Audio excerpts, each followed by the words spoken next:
The cargo hold smelled like rust and old engine oil. Princess Valara sat in the corner, her back against the cold metal wall, her knees pulled up to her chest. Her violet skin was covered in dust and dried blood. Her royal dress, once beautiful and flowing, was now torn and dirty. 3 days ago, she had been the most important person on her planet. Now she was nothing but a scared girl hiding in the belly of a human ship. She could still hear the screams. She could still see the fire falling from the sky. The HFY had come without warning. Their black ships had blocked out the sun, and then the bombs had started to fall. The crystal towers of her home city had shattered like glass. Her mother had pushed her toward the escape pod. Her father had stayed behind to fight. She never saw either of them again. The door to the cargo hold opened with a loud creak. Valara looked up, her 3 hearts beating fast with fear. But it was just the human. The same human who had found her floating in space 3 days ago. His name was Daniel Cole. He was not tall. He was not strong-looking. He had gray hair that was starting to thin, and his face was lined with age. His eyes were gray too, tired and distant, like he had seen too many things and was tired of looking at anything new. He wore simple clothes, stained with grease, and he walked with the slow pace of a man who had no reason to hurry. He was carrying a metal tray. On it was a bowl of something hot and a cup of water. "You need to eat," he said. His voice was quiet and flat. He set the tray down on a crate near her. Valara looked at the food. It was some kind of soup, brown and thick. It did not look like anything she had ever eaten in the royal palace. "I am not hungry," she said. "You haven't eaten in 2 days," Daniel replied. "Your body needs food even if your mind doesn't want it." He did not wait for her to argue. He simply turned and walked back toward the door. "Wait," Valara called out. Her voice cracked. "Where are we going?" "How long until we reach the Galactic Council? They will give me protection. They have to. I am the last of the Sindari royal line." Daniel stopped at the door. He did not turn around. "We're 3 weeks out from any Allied space," he said. "The jump drive on this ship is old. I can't push it any faster without blowing a gasket." 3 weeks? Valara's voice rose in panic. "The HFY are hunting me. They have put a bounty on my head. Do you have any idea how much they are offering for me? Enough to buy a planet. Every bounty hunter in the galaxy will be looking for me." Daniel finally turned. His gray eyes looked at her, and for a moment, Valara saw something strange in them. Something old and cold and hard. But then it was gone, and he was just a tired old man again. "Then I guess we better not get caught," he said. He left the cargo hold.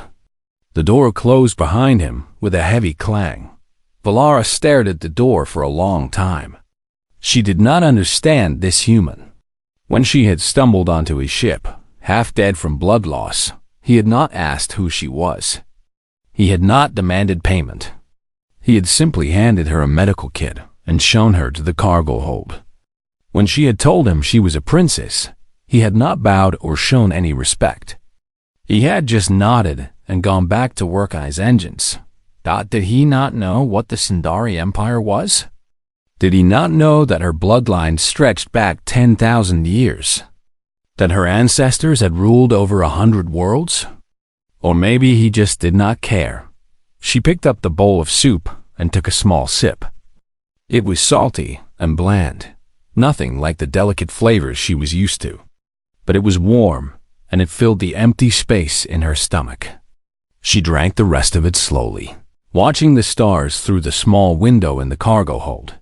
The stars looked different out here, cold and distant. In her palace, she had always thought the stars were beautiful. Now, they just looked empty. Over the next few days, Valara tried to learn more about the man who had saved her life. Daniel Cole was not easy to understand. He spent most of his time in the engine room or the cockpit, fixing things that were always breaking. His ship was called the Drifter, and it was old and ugly and falling apart. But somehow, it kept flying. "What do you do?"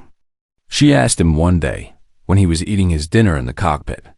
"Salvage," he said between bites. "I find dead ships, dead stations, dead colonies.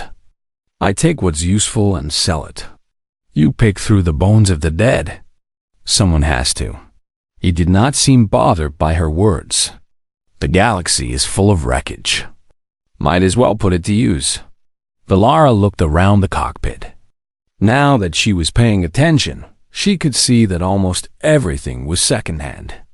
The pilot's chair was patched with tape. The control panels were mismatched, taken from different ships. Even the coffee mug in Daniel's hand had a crack running down the side. "How long have you been doing this?" she asked. "Long time," he said. 30 years, maybe. I lost count. Did you always work alone?" Something flickered in his eyes. That same cold, hard thing she had seen before. But he just shrugged and looked away. "Not always," he said. "But that was a long time ago." He did not say anything more, and Valara did not push. There was something about this man that made her uncomfortable. He was too calm, too quiet. When she told him about the Cathari warships that might be hunting them, he had not panicked. He had not even looked worried. He had just nodded and kept eating his dinner. Normal people did not react that way. Normal people got scared when they heard about warships and bounty hunters. Normal people did not look at a princess of the Sindari Empire like she was just another passenger dot. Who was Daniel Cole? What had he been before he became a salvager? Valara did not know. But as she watched him work on his broken ship, humming a quiet song to himself, she had a strange feeling. A feeling that there was more to this tired old man than he was showing. She had no idea how right she was done in the old archives of her homeworld. There had been records of the first contact wars. It was a time, 50 years ago, when humans had first met the other species of the galaxy. It had not been a peaceful meeting. The great empires had looked at the small, weak humans and seen easy prey. They had attacked Earth, thinking they would conquer it in days. They had been wrong. The humans had fought back with a fury that shocked the galaxy. And at the front of their armies had been warriors unlike anything the universe had ever seen.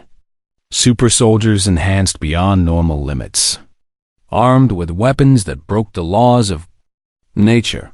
The most famous of them had been called the Hollow Sun. He had ended the war by walking into the heart of an enemy fleet and destroying 10,000 ships with a single weapon. The explosion had been so bright that it created a new star in the sky. The Hollow Sun had died that day. Everyone knew that. It was history. But history, as Valara would soon learn, was not always true. The alarm woke Valara from a restless sleep. Red lights flashed in the cargo hold, and a loud siren filled the air. She jumped to her feet, her heart's pounding, her mind racing with fear. The door to the cargo hold slid open. Daniel stood there, his face calm as always. But there was something different about his eyes. They were sharper now, more focused. The tired old man she had spent the last week with seemed to have disappeared. "We have company," he said. Valara followed him to the cockpit. Through the front window, she could see the Vorn station, a crumbling waypoint made of old metal and flickering lights. It was supposed to be a safe place to refuel. It was supposed to be neutral ground, but the 3 black ships that had just dropped out of hyperspace were not interested in neutrality. They were Cathari warships. Valara recognized their shape immediately. Long and sleek, like knives cutting through space. Their hulls were covered with weapons, rows and rows of plasma cannons and missile tubes. Each ship was big enough to carry 1,000 soldiers. Each ship was powerful enough to destroy a small moon. "How did they find us?" Valara whispered. "Doesn't matter," Daniel said. He was looking at the scanner, his fingers moving across the controls. "What matters is what we do next. What can we do?" Valara felt tears forming in her eyes. Those are capital ships. We are in a salvage freighter. We cannot run. We cannot hide. We cannot fight. Daniel did not answer. He was staring at the scanner, watching as smaller dots appeared around the warships. Fighters. Dozens of them, spreading out in a search pattern. They're launching a full squadron, Valara said. Her voice was shaking. They really want me dead. Or alive, Daniel said quietly. You're worth more to them alive. He stood up from the pilot's chair and walked toward the back of the ship. Valara followed him, confused and scared. Where are you going? We need to run. We need to do something. I am doing something, Daniel said. He stopped in the cargo hold and knelt down near the floor. His hands found a hidden latch that Valara had never noticed. He pulled, and a section of the floor came up, revealing a compartment hidden beneath. Valara's breath caught in her throat. Inside the compartment was a suit of armor. It was black and gold, scarred and dented from countless battles. The helmet was shaped like a dying star, with a faceplate that seemed to absorb the light around it. And beside the armor was a sword, a long curved blade that glowed with a dark fire, like it was burning but producing no heat. Daniel reached into the compartment and pulled out the armor. He held it for a moment, looking at it like it was an old enemy he had hoped never to see again. What is that? Valara asked. But even as she spoke, something cold settled in her stomach. She had seen armor like this before, in the historical archives. In the stories her mother used to tell her about the human warriors who had ended the first contact wars. Stay here, Daniel said. His voice was different now. Harder, colder. Lock the door. Don't open it for anyone. Not until I come back. You cannot be serious. Valara grabbed his arm. You cannot fight 3 warships by yourself. That is impossible. You will die. Daniel looked at her, and for the first time since she had met him, she saw something in his eyes that was not tiredness or calm. It was fire, an old, terrible fire that burned with the memory of 1,000 battles. I've done it before, he said.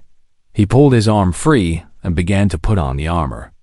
The pieces clicked together like they were meant to fit him, like they had been waiting for him all these years. When he put on the helmet, his face disappeared behind that dark visor, and he no longer looked like a tired old man.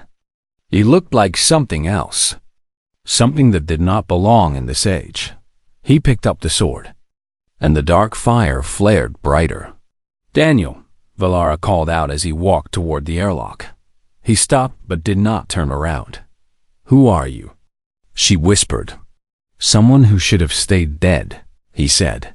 Then he opened the airlock and stepped out into the void of space, on the bridge of the lead HFY warship. Commander HeHFY watched the scanner with satisfaction. His mandibles clicked together in what passed for a smile among his species. The princess was trapped. His fighters were closing in on the station.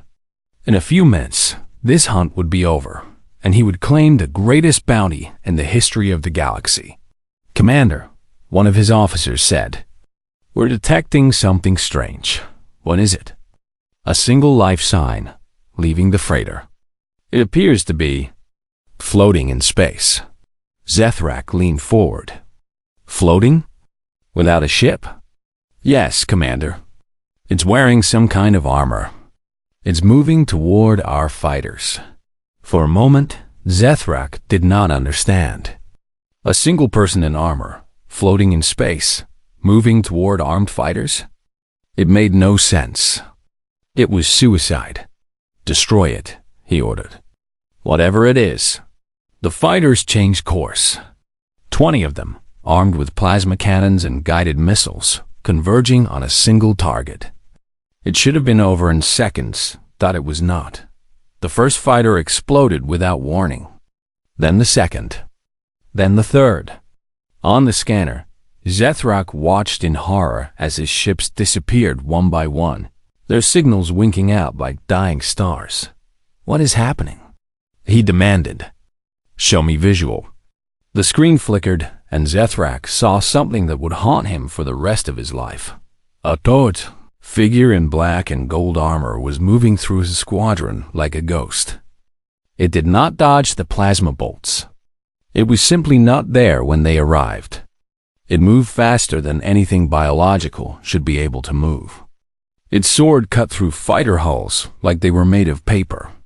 Ships exploded around it, and it kept coming, untouched, unstoppable. That armor, HFY whispered. His blood turned cold. No, it cannot be. He had seen that armor before. Every child in the galaxy had seen it. It was in the history books, in the war museums, in the nightmares of species who had fought against humanity 50 years ago. The black and gold armor of the Hollow Sun. The human who had killed 1 million soldiers. The human who had destroyed 10,000 ships. The human who had ended the first contact wars by becoming a weapon so terrible that the great empires had begged for peace. But the Hollow Sun was dead. Everyone knew that. He had died at the Battle of Nexus Prime, sacrificing himself to destroy an armada. They had built monuments to him. They had written songs about him, and yet here he was, alive, cutting through. HFY's fighters like they were insects. All ships, fall back. HFY screamed into the communicator. Fall back now. But it was too late.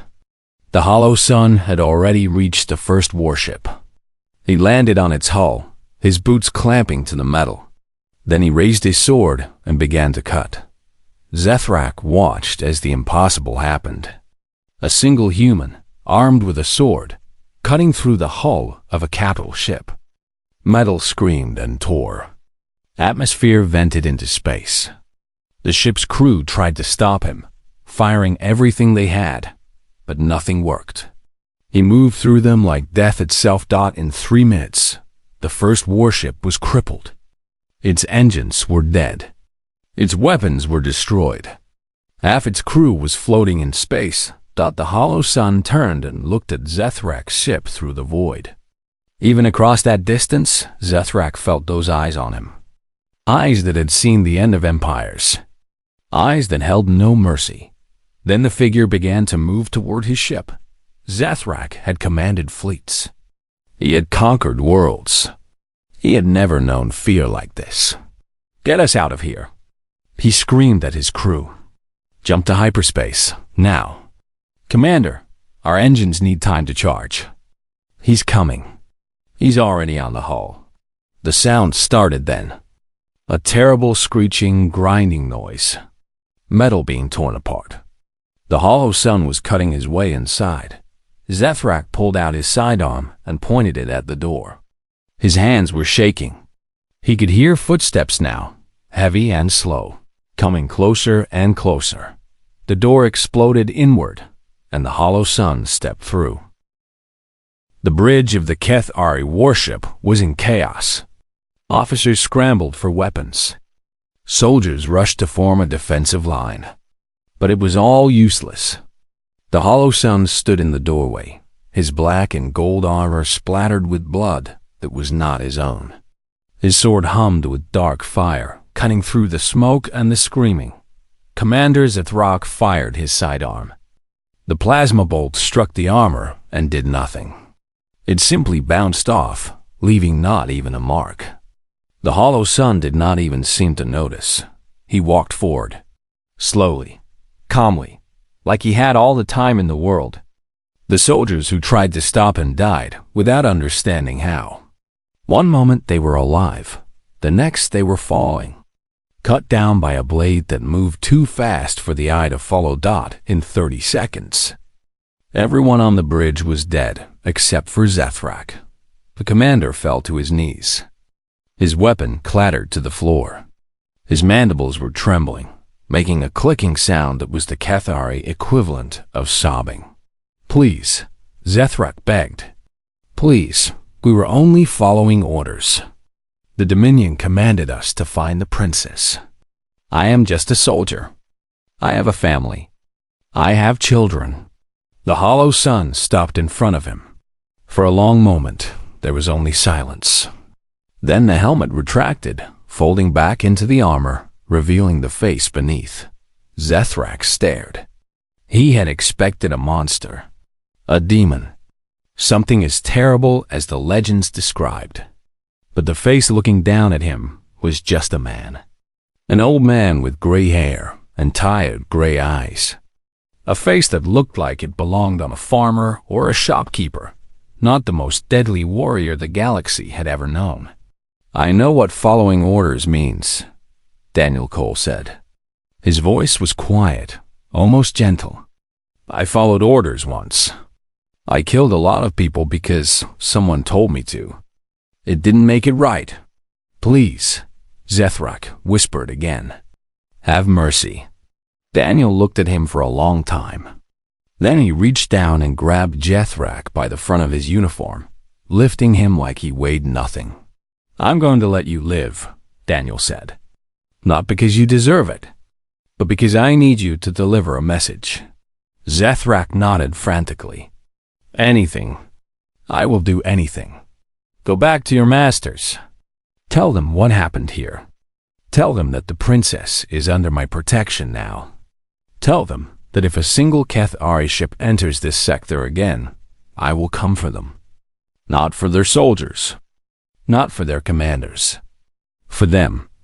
I will find their homeworld, and I will show them what I did at Nexus Prime." Daniel dropped Zethrak to the floor. The commander scrambled backward, his eyes wide with terror. "The hollow sun is supposed to be dead," Zethrak stammered. "Everyone knows that. You died at Nexus Prime. You destroyed yourself along with the Armada." "I got better," Daniel said flatly. He turned and walked back toward the hole he had cut in the hull. Behind him, the ship was falling apart. Fires burned in a dozen places. The life support systems were failing. But Zethrak and his crew would live if they moved fast enough to reach the escape pods. "Wait," Zethrak called out. "Why? Why did you save her? She is nothing to you. She is just an alien princess. Why would the hollow sun care about the Sindari?" Daniel stopped at the edge of the void. He looked back over his shoulder. "Because she was in trouble," he said. And that was enough. Then he stepped out into space and was gone. On the drifter, Valara had watched everything through the external cameras. She had seen the fighters explode.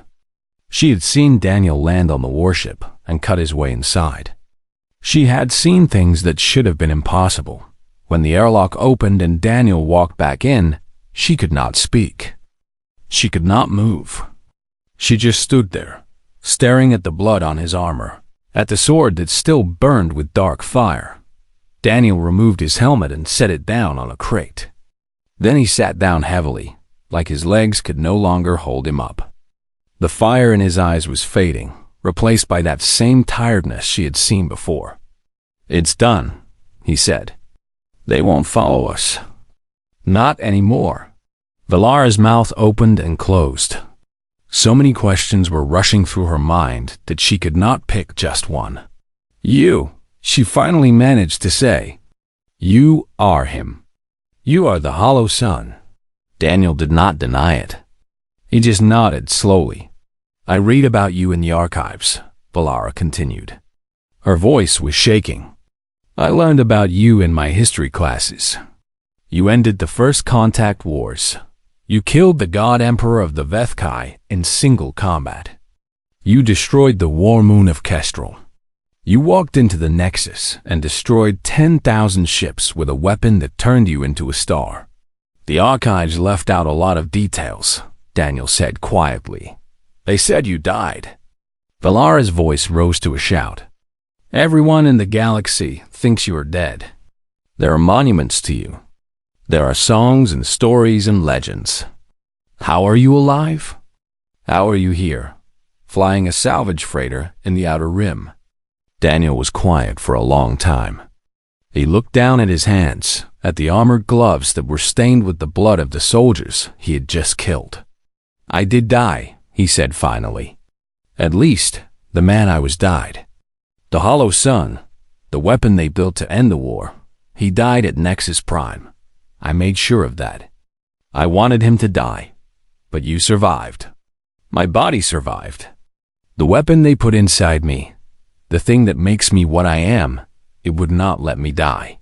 It healed me, rebuilt me, brought me back even when I did not want to come back. He laughed, but there was no humor in it. You would think dying in a supernova would be enough. But apparently not. Valara sat down across from him. Her legs were weak, and she needed something solid beneath her.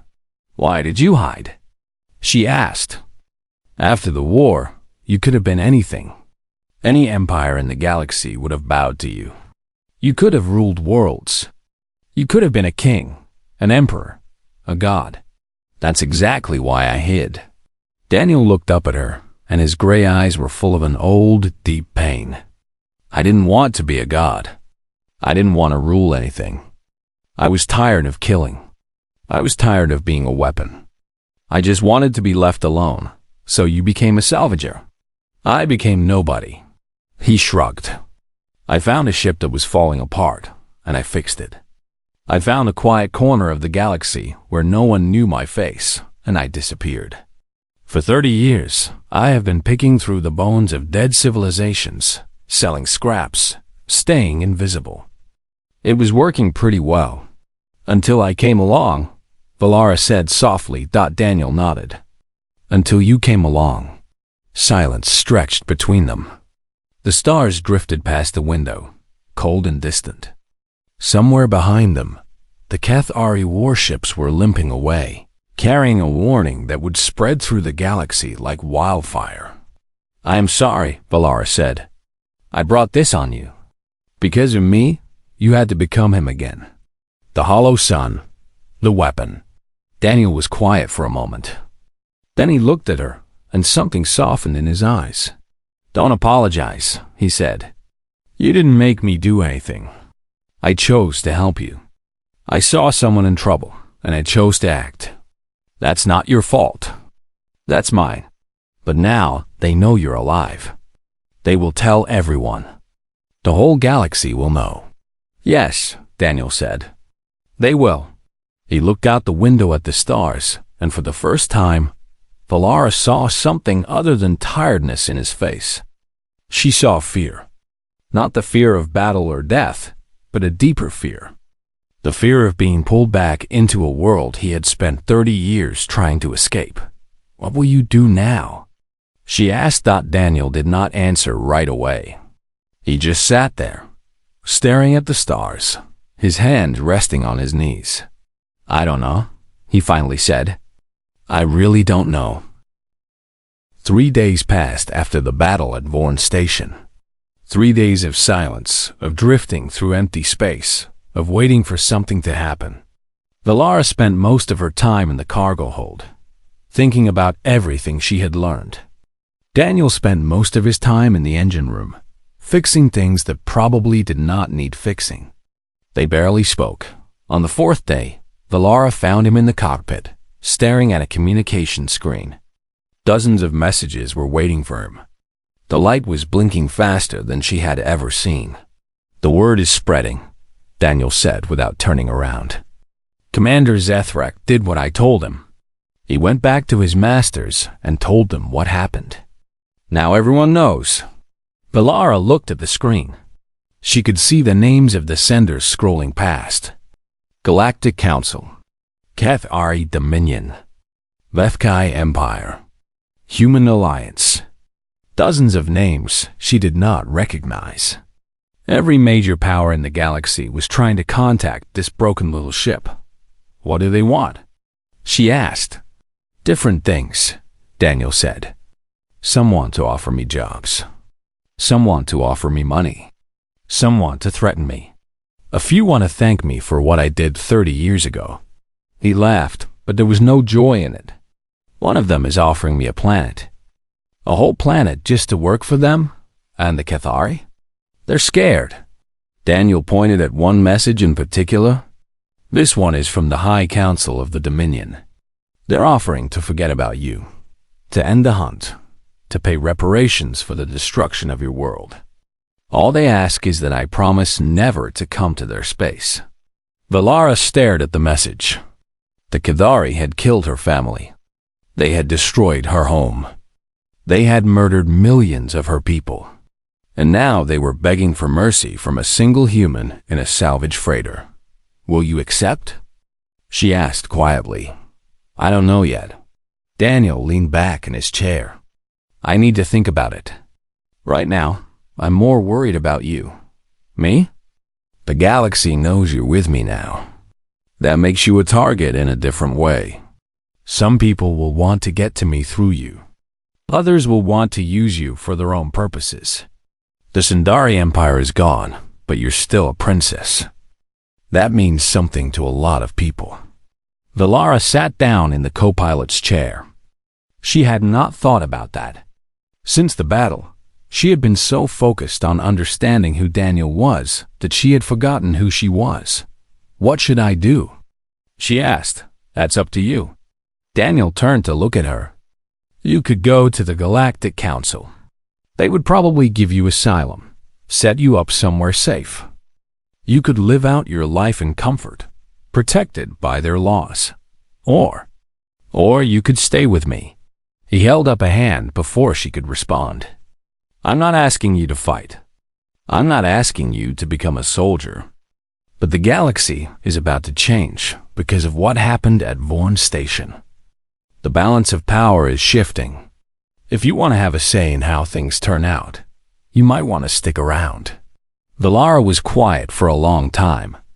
She looked out the window at the stars, thinking about her mother, her father, her home. Everything she had lost. "Can I ask you something?" she finally said. "You can ask." "I might not answer. Why did you stop?" "After the war. You were the most powerful being in the galaxy. You could have changed everything. You could have created a new order, ended all the wars, forced peace on everyone. Instead, you disappeared. You gave up."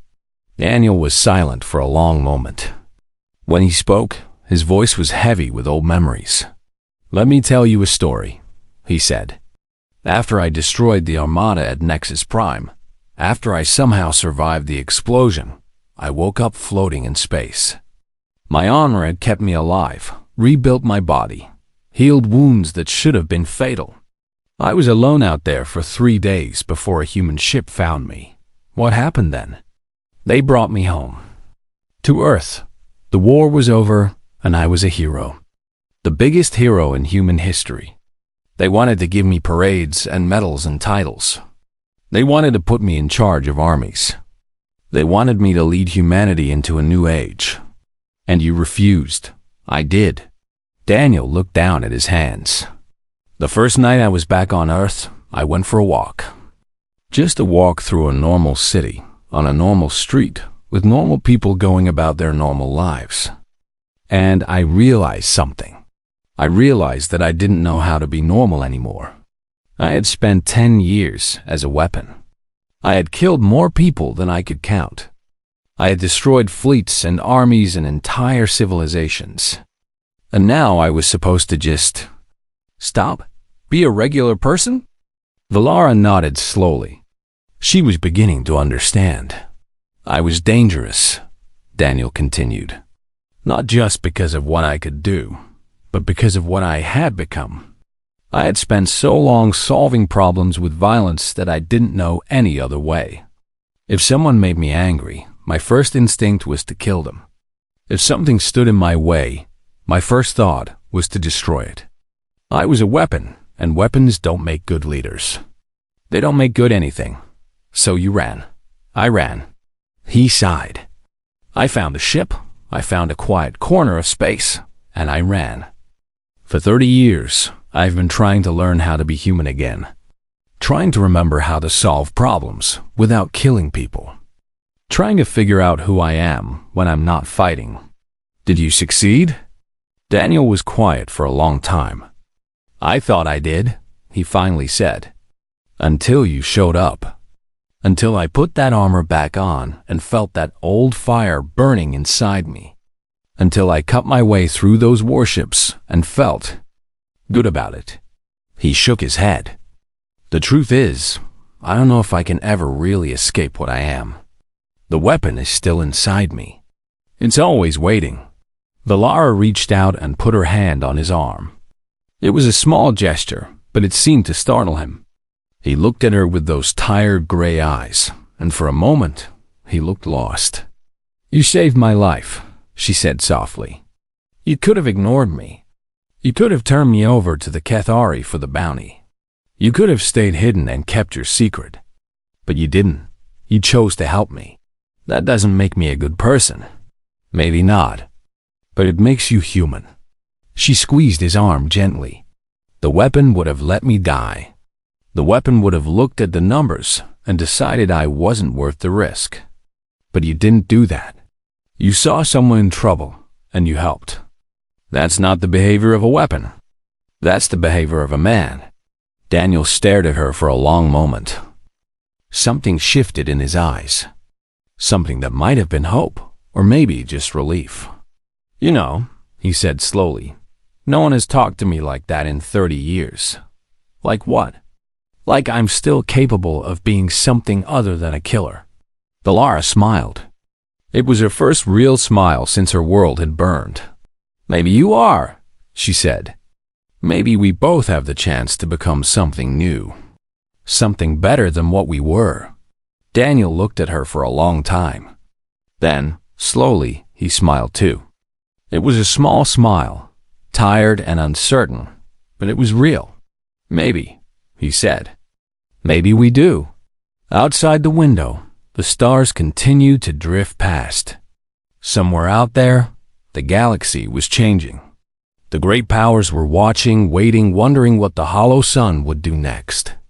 But for now, in this small, broken ship, two lost souls sat together and wondered if they could find their way to something better. It was not much, but it was a start.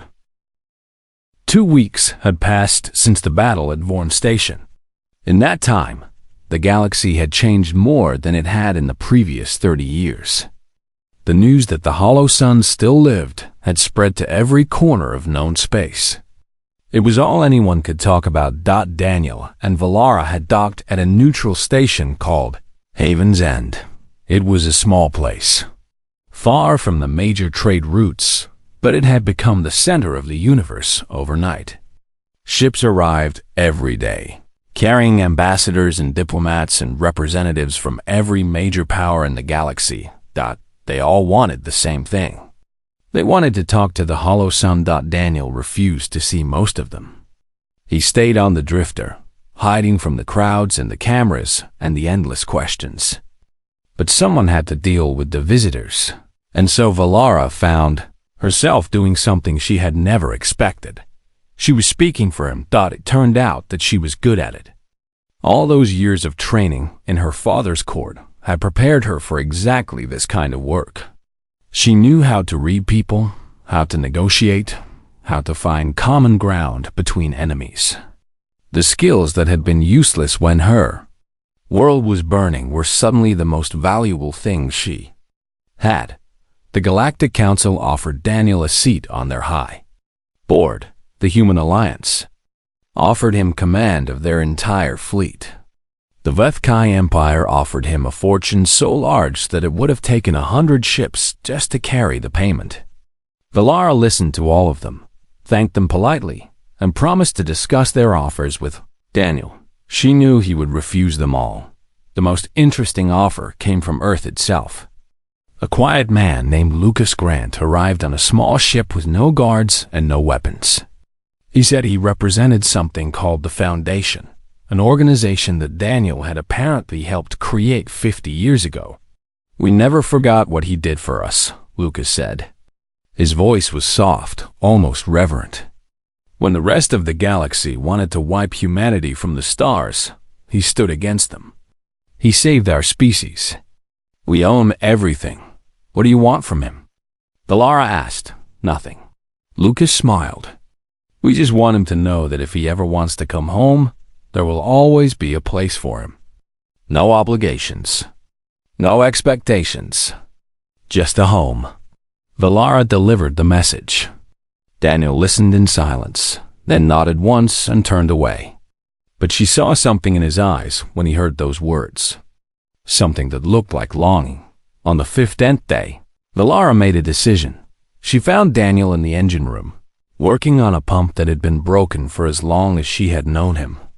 His hands were covered in grease, and there was a smudge on his forehead. He looked like any other mechanic in any other station. He did not look like a legend.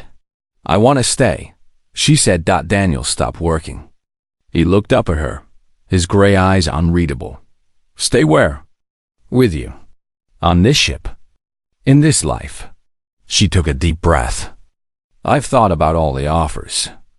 I could go to the council and live in safety. I could go to Earth and start over. I could accept any of a dozen proposals from princes and nobles who want to marry into the Sindari bloodline. But I don't want any of that. What do you want?" Valara sat down on a crate across from him. She had been thinking about this for days, and now the words came out in a rush. "My world is gone. My family is dead. Everything I was trained to be is useless now. But in these past few weeks, I've learned something. I've learned that I can make a difference. Not by being a princess, not by having power or wealth or armies, but by talking to people, by finding solutions, by building bridges instead of burning them." Daniel wiped his hands on a rag and waited for her to continue. "You showed me what violence can do," Valara said. "You showed me that one person with enough power can destroy fleets and break empires. But that's not what the galaxy needs right now. The galaxy needs someone who can heal the wounds instead of making new ones. And I think that's something I could be." Daniel was quiet for a long time. When he finally spoke, his voice was strange, almost gentle. "You want to be a peacemaker?" "Yes. Even after what they did to your people? Even after the Kethari murdered your family and burned your world?" Valara felt tears forming in her eyes. But she did not look away. "Yes," she said, "because revenge won't bring them back. War won't rebuild my home. If I spend the rest of my life hating the Kethari, I'll become something worse than they are. I'll become someone my parents wouldn't recognize. I don't want that." Daniel stared at her. And then, slowly, he smiled. It was the biggest smile she had ever seen on his face. It made him look younger somehow, like some of the weight on his shoulders had finally lifted. "You know," he said, "you remind me of someone I knew a long time ago. Another young person who wanted to change the galaxy without violence. I thought she was naive. I thought she was foolish. But she ended up being the wisest person I ever met. What happened to her? She died in the war, along with most of the people I cared about." His smile faded, but a warmth remained in his eyes. "I spent 30 years running from the memory of her, running from the guilt of not being able to save her. But maybe it's time to stop running." He stood up and offered her his hand. "Okay," he said. "Let's do this together. You talk, I'll protect. You build, I'll make sure no one tears it down. You be the voice, and I'll be the silence that makes people listen." Valara took his hand and stood. For the first time in weeks, she felt something that might have been hope. "What do we do first?" she asked. "First, we go see the Galactic Council. Not to accept their offer, but to propose something new. A relief mission to the Sindari refugee camps. Food, medicine, shelter for the survivors. It won't bring back the dead, but it might save the living. The council won't agree easily. There's no profit in helping refugees. They'll agree." Daniel's smile turned sharp. "Because I'll be sitting next to you when you make the proposal. And no one in that room will be brave enough to say no while the hollow sun is watching." Valara laughed. It was a surprise sound, almost startled. She had not laughed since her world burned. "That's terrible," she said. "That's politics," Daniel replied. They walked out of the engine room together. The station was still crowded with visitors, all waiting for a glimpse of the legendary warrior. But as Daniel and Valara made their way to the drifter's boarding ramp, the crowds parted silently. People stared, whispered, pointed. Some bowed. Some trembled. Daniel ignored them all. He walked beside Valara, his head held high, his steps measured and calm. He was no longer hiding. He was no longer running. For the first time in 30 years, the Hollow Sun was choosing to step back into the light. But he was not doing it alone. In the years that followed, the galaxy would remember this moment as the beginning of a new era. The era when the most feared warrior in history became the guardian of peace. The era when a refugee princess became the voice of the voiceless. The era when two broken souls found each other in the darkness and chose to build something better. They did not always succeed. There were setbacks and failures and days when everything seemed hopeless. But they never stopped trying. They never stopped believing that the galaxy could be changed without burning it first. And when people asked Daniel Cole why he had done it, why he had given up his quiet life of salvage to become a symbol of hope instead of a symbol of fear, he always gave the same answer. Because someone was in trouble, he would say. And that was enough. The legend of the Hollow Sun never died. But it changed. It became something new. Not a story of destruction and death, but a story of second chances. A story of healing. A story that proved even the darkest weapons could learn to carry light. And somewhere in the outer rim, a battered old ship called the Drifter continued its journey through the stars, carrying a princess who had found her voice and a warrior who had finally found his peace. The story was not over. It was just beginning.